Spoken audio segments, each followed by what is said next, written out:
hands. Breathe in 3 times.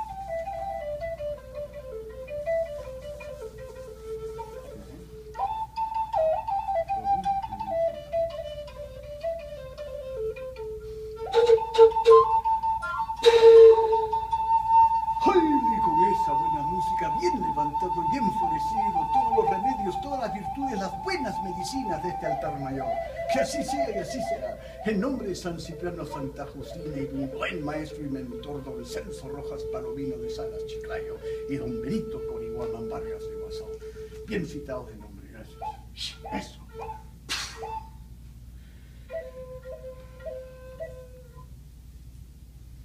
Thank you, beautiful. I'm going to engage you again, certainly. 7 of you that are standing, thank you for your service. You may go back to where you were originally. Appreciate it. You stay where you are, young man. You are the keeper of that sacred flame, the keeper of the fires and the flames. The rest of you may have a seat. Thank you all for allowing yourselves to embrace, for some of you, a first-time, unusual experience, and for others, which is often the case, it's like, wow, this feels familiar. I've done this type of stuff before. And yes, you have. For shamanism is, contrary to popular belief, the oldest profession on this good planet.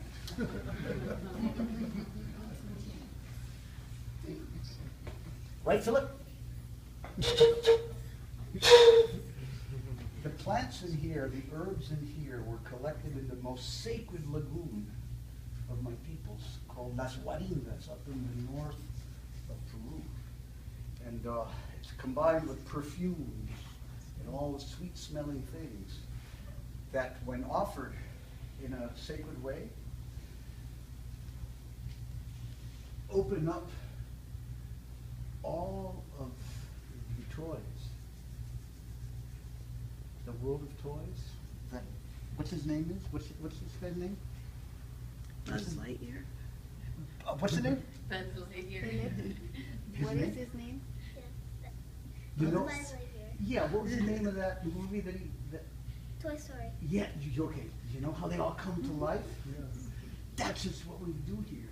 We bring to life these playmates, these friends.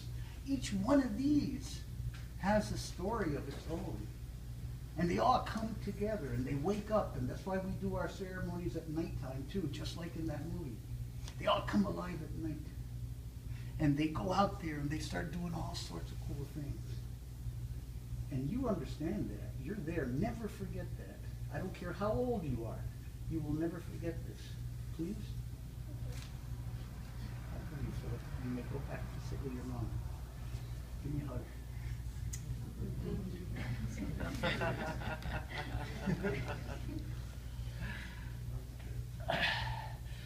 Thank you for your service, Maestro. So this is what we do in these hoops, in these circles.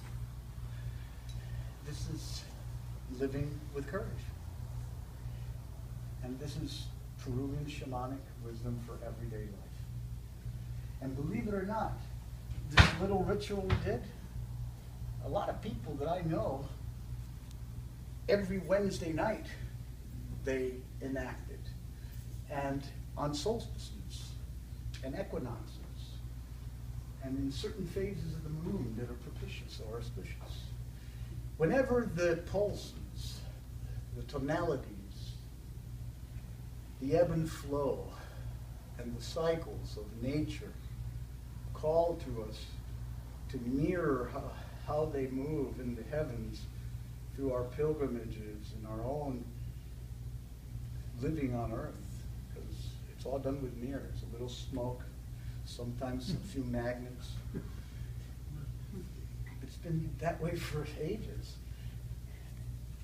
At that moment, the crack between worlds becomes very wide.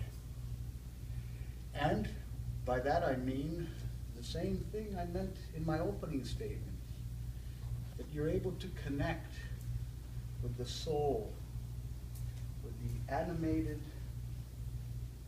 consciousness in everything. And that's what is missing in the modern world today, which is our birthright, which is who we are. It's what makes us human, the ability to connect with the inner life of oneself and another. And I see that there are many seasoned navigators of that inner world. I experience very open hearts in this hoop. And this is the first time I've ever encountered the majority of you. And I'm extremely grateful for your receptivity to the art and teachings that I've been invited by my beloved sister Deborah here and the good folks here at Urban Namaste to share with you. And it provides me renewed hope, and being an eternal optimist strengthens my eternal optimism to stay on this planet a little bit longer, because I have been given a little visa for extraplanetary travel. I have been offered an opportunity, if I behave myself, purify myself enough, to spend a little time at the Crystal City in Ganymede. For those of you that don't know anything about that, in time. Yet there are other worlds that also, in a three-dimensional sense, are surrogate homes that have been around this planet or available to two-leggeds on this planet to spend extended periods of time beyond a human lifespan. And this may sound totally crazy to you, what I'm saying. It may be incredulous. And you may say, boy, he was doing okay until he got into this all weird UFO stuff. What the hell is he going down?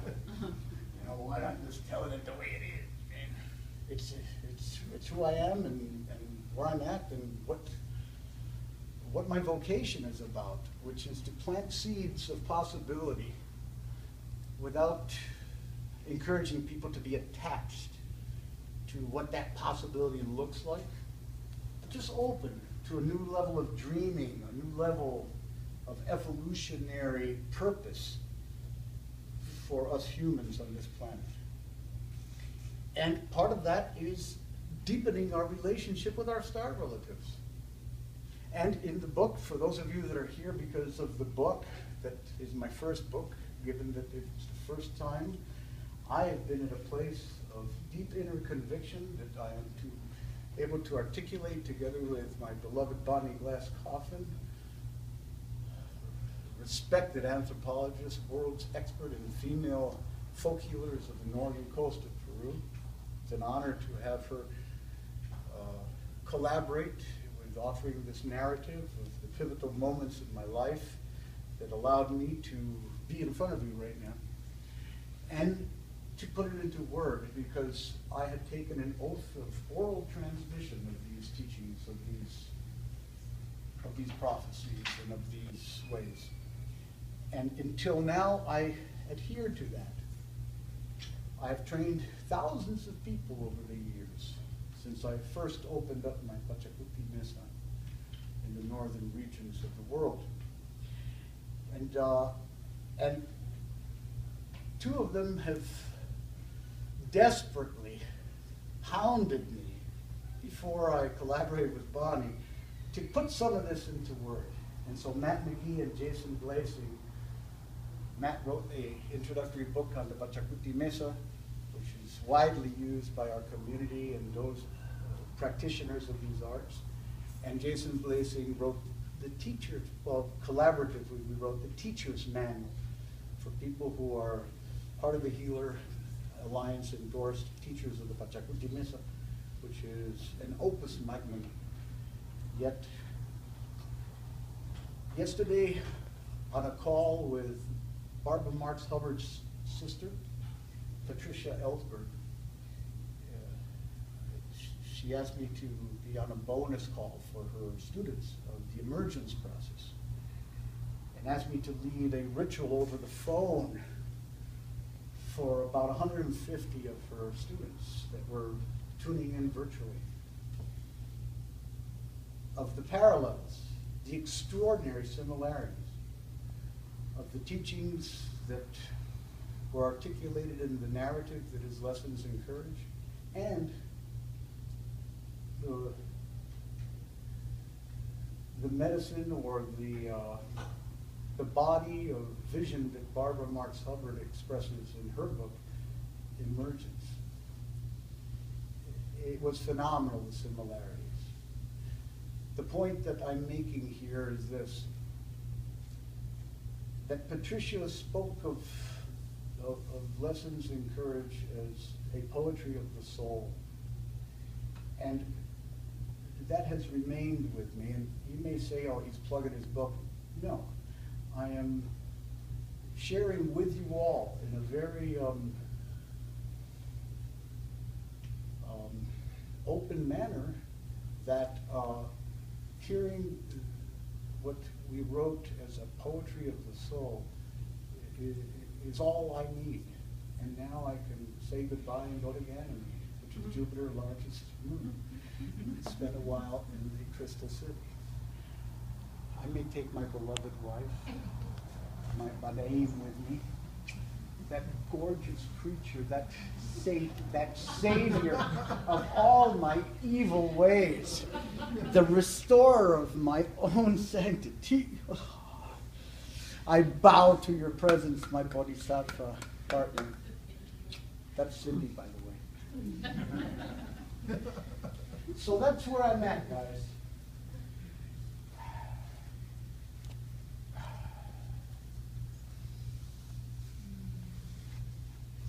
What is your name, sister?